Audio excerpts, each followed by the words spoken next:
senador Isalci. Vossa Excelência que estava angustiado por um acidente casual, mas graças a Deus foi resolvido, né? Mas, senhor presidente Isalci Lucas,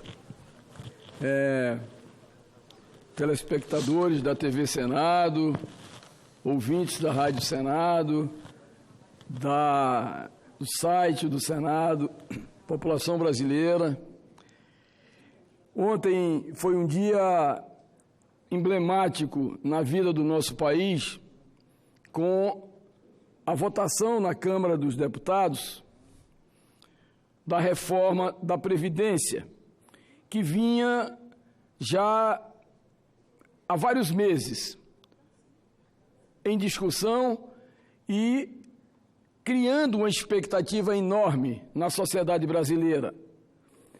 E, graças a Deus, graças ao empenho do presidente da Câmara dos Deputados, Rodrigo Maia, que recepcionou do presidente Jair Bolsonaro a reforma há aproximadamente 4 meses, foi trabalhado realmente de uma forma absolutamente republicana.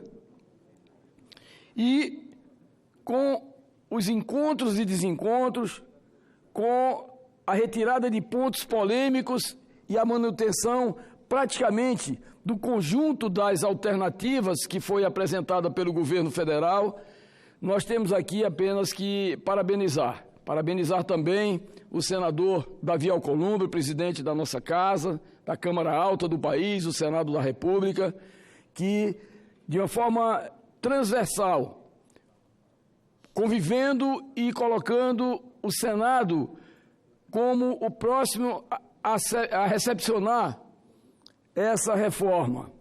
Ele se manteve sempre atento para que aqui, naquela comissão que foi constituída para acompanhar o trabalho da Câmara, ao chegar aqui a reforma da Previdência, ela já possa estar praticamente definida no seu conteúdo para que nós possamos avançar e devolver ao presidente para sanção esta PEC, a PEC da Previdência, que é tão importante para equalizar várias situações do sistema previdenciário brasileiro. Portanto, eu tenho certeza que, ao iniciarmos os trabalhos no início de agosto, rapidamente, as discussões acontecerão aqui nesta casa e, quem sabe, em menos de 30 dias nós possamos devolver a reforma da Previdência aprovada no Senado e o presidente da República promovendo a sua sanção. Mas, senhor presidente, hoje eu gostaria de tratar de um assunto aqui que é muito importante na vida e na geração de empregos desse país.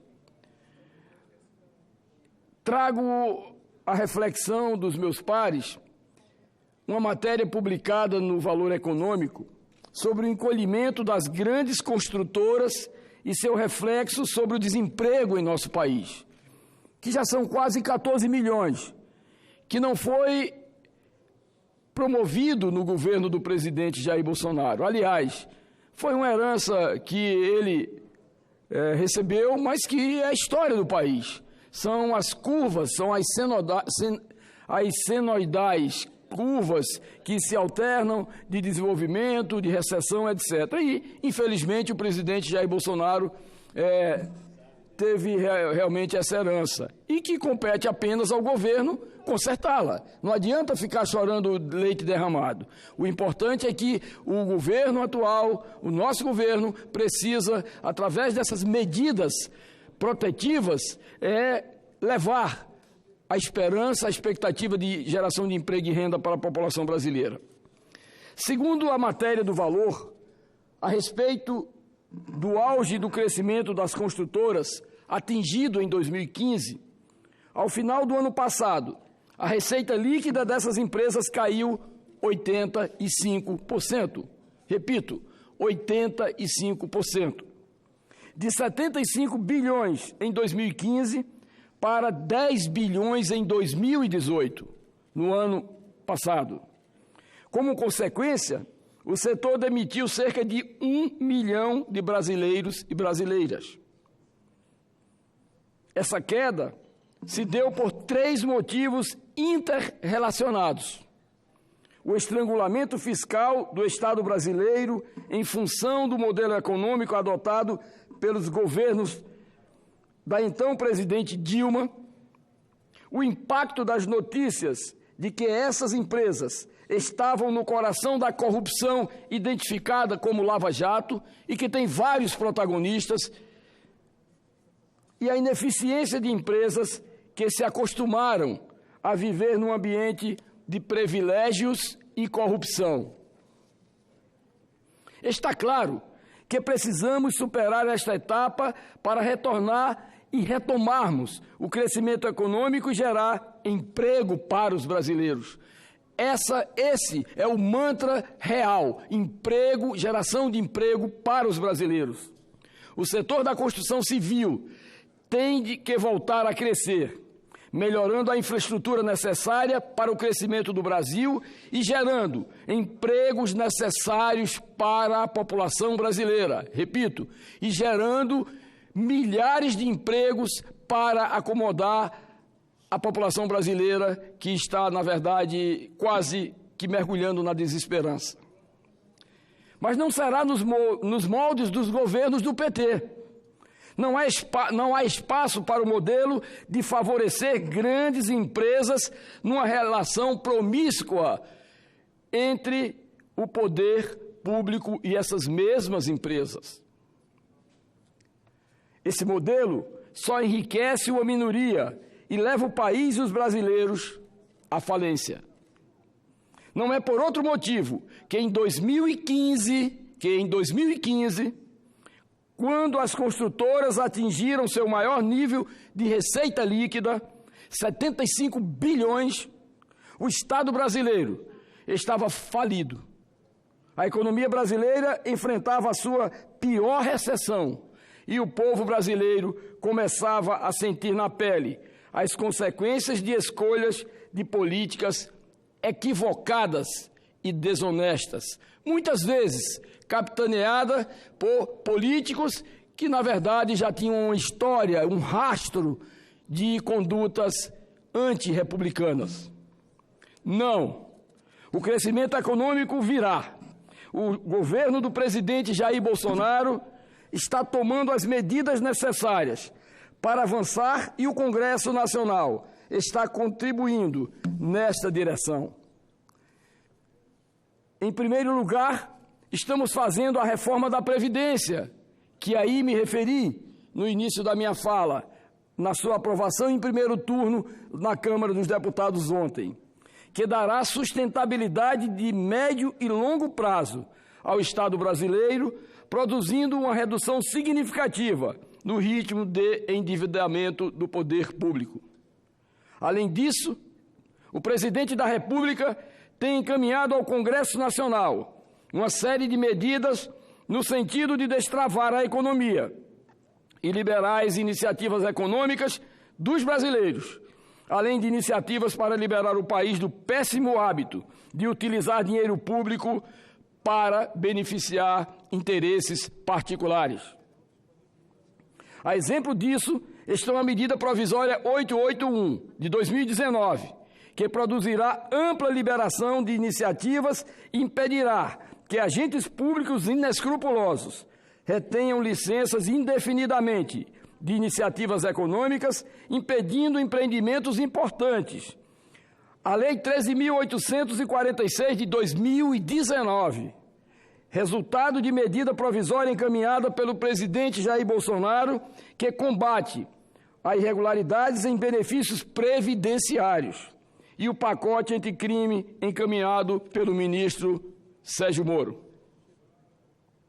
O caminho é árduo, exige trabalho e dedicação, mas o presidente Jair Bolsonaro está empenhado em trilhá-lo, e o Brasil que surgirá das reformas encaminhadas pelo presidente será um Brasil onde a iniciativa empreendedora dos brasileiros prosperará sem necessidade de favores nem propinas.